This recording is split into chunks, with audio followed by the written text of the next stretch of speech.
Good evening. I'm Charles Payne. On Friday, President-elect Donald Trump will be sworn in as the nation's 45th president of the United States. And, well, at least right now the clock is ticking. We've got 31 congressional Democrats who say they are boycotting a time-honored ceremony. Donald Trump, in a plea for unity, just now tweeting, "For many years, our country has been divided, angry and untrusting. Many say it will never change. The hatred is too deep. It will change." 4 exclamation points. Joining me now to discuss former Massachusetts Senator Scott Brown.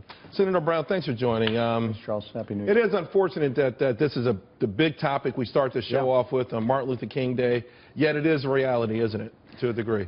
Sadly, it is. I was just on Twitter actually reading, and most of the representatives, it's kind of a boilerplate. It's with a heavy heart that I am going to honor, Rep. Lewis. Well, with all due respect to them and to Rep. Lewis, it's not about the president-elect. It's not about him. It's not about them. It's about our process. It's about our electoral process. And whether you like it or not, this is it. And by going, you're really just basically saying that you don't believe in the whole system. Right. And especially on Martin Luther King Day, I know you have some of the King relatives that are actually supported Trump, and they're even getting grief. So it's a brave new world out there. Well, I can tell you right now, any black person that speaks positive of Donald Trump's going to get grief, including Steve Harvey from last Friday. But, I love, by the way. Yeah, I got to tell you, and I got to get him on the show because I was critical of him a few years ago. And I feel like he's gotten smarter for a lot of reasons. But not to digress too much, remember during the election process, the media warned us that it was going to be Donald Trump who would ignore the election results. It was going to be a Donald Trump whose ignorance of the election results and stubbornness would rip the very fabric of our nation. Now, not only are they, witnessing what Democrats are doing, but they're actually fanning the flames of that stuff. They're absolutely doing that. They're not only, I believe they're somewhat instigating, they're clearly biased.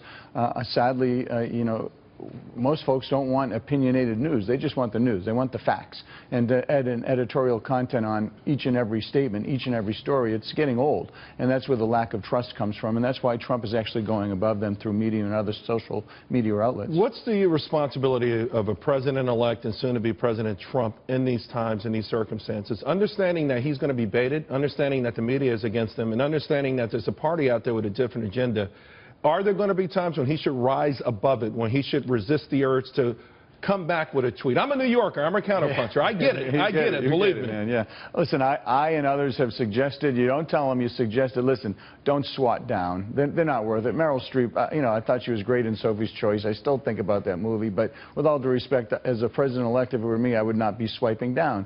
So I think he needs to show restraint in some respects because to pick these battles now, there's going to be many, many battles to pick. And you don't want to, basically being like the cry wolf, always getting into it like every single second. I would pick and choose, but he said he'll say to you, listen, this is who I am. I'm a New Yorker. This is how I battle, and this is how I won. So we'll see what happens. Yeah, well, his hands are going to be full, and there's going to be a lot of other things out there. I want to bring in, if you don't mind, Eric Schiffer and Ron Christie into the conversation. And Eric, I want to start with you because you actually had a tweet over the weekend talking about counterpunching icon John Lewis and with respect to Donald Trump.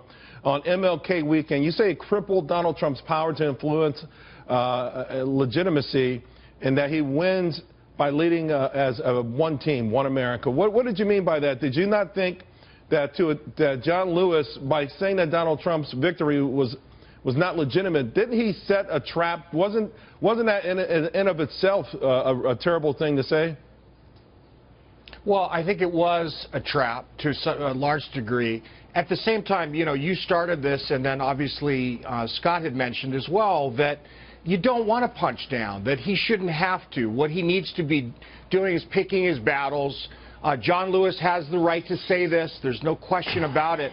But do we really know, and could we ever prove that Russia truly made a material difference? It's impossible to prove. The FBI said it. All the agencies have said it.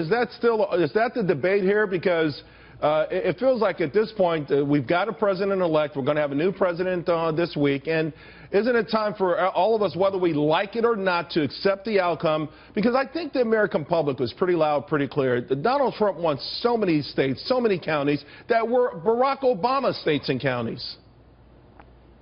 Well, if you look at what Lewis said, it's the issue. There's no question. You're right, he did win. But from Lewis's perspective, he's not legitimate because the Russians were somehow meddling. And he's not That's smart. No one is to know what the real net effect was, Charles. Yeah. It's impossible to know. And therefore, let's follow the process. Let's follow the system, as we've said, and that's really what should happen. You know, Ron, I think we spent the last 8 years, in part during Barack Obama's presidency, relitigating the past. So much that we lost focus on the current and the future. I think it's diminished America's might and clout in the world. I think it's divided us more as a nation. And we need to also point out that Representative Lewis also boycotted George W. Bush's inauguration, and the Russians weren't involved in that election that I remember. They weren't. And good evening, Charles. It's a shame, really. This is Martin Luther King Day. We should be honoring the legacy of Dr. Martin Luther King, and instead, I think Representative Lewis went on television yesterday. He knew exactly what he was going to say. He knew it was going to dominate it. Didn't Dr. Martin Luther King tell us to not drink from the cup of bitterness? Yes, he did. This is sour grapes. This is bitterness. Donald Trump won 304 electoral college votes. He won over 30 states. It's time for the Democrats who lost this election to recognize, you know what? Sometimes it doesn't go your way. Come back and have a platform, have an agenda, and run on something rather than it's my time. And they just can't seem to handle that. Does it bother you, Scott, that no Democrat is standing up to the Democrats here? In other words, where is Barack Obama? Where are the others? If this had happened to Barack Obama in 2008, if 31 Republicans said we're going to boycott his election, could you imagine the scandal? The outcry would be deafening, Charles, and that's part of the problem. You had Senator McCain, who not only went, he and his wife, Meghan McCain, his mother went to Barack Obama's swearing in. And I think that says a lot about hard feelings. But you know some of these people down here. Is there one leader within that political party? No. Some of the leaders tried to go against Nancy Pelosi, and they got kind of eaten up, so they've been somewhat neutered. And now you have Barack Obama, who's leaving. He's doing anything and everything he can to basically, I think, muck it up for the new president. I would hope, as he says, you know, we're Americans first. We want to have a smooth transition. We're doing everything we can. Well, sir, all you got to do is tell people, hey, listen, knock it off and show up. Exactly. That's all you need to do. Eric, what do you make of that? I mean, we're in the cusp now of moving ahead with the new administration, new ideas, and about the Democrats, I think they're killing themselves. I really do. I have to tell you, every one of these tactics, from you know, trying to get the Electoral College flipped to whatever it is. I mean, they've used every play in the book and somebody never even heard of, and it just every time I think it makes them look small. Look, they have not been the most clever of late, and certainly they're grasping for straws. They're in an emotional state. They're in what psychologists would call part X, which is this crazy anger. I think it's going to take some time before they calm down. And frankly, the moves they're going to make in the short term are very little. It's all going to be about the midterms. That's where they're going to focus. And you're starting to see the mobilization, but it's not real organized at all. All right. Well, I think on Main Street they call it just acting like a baby.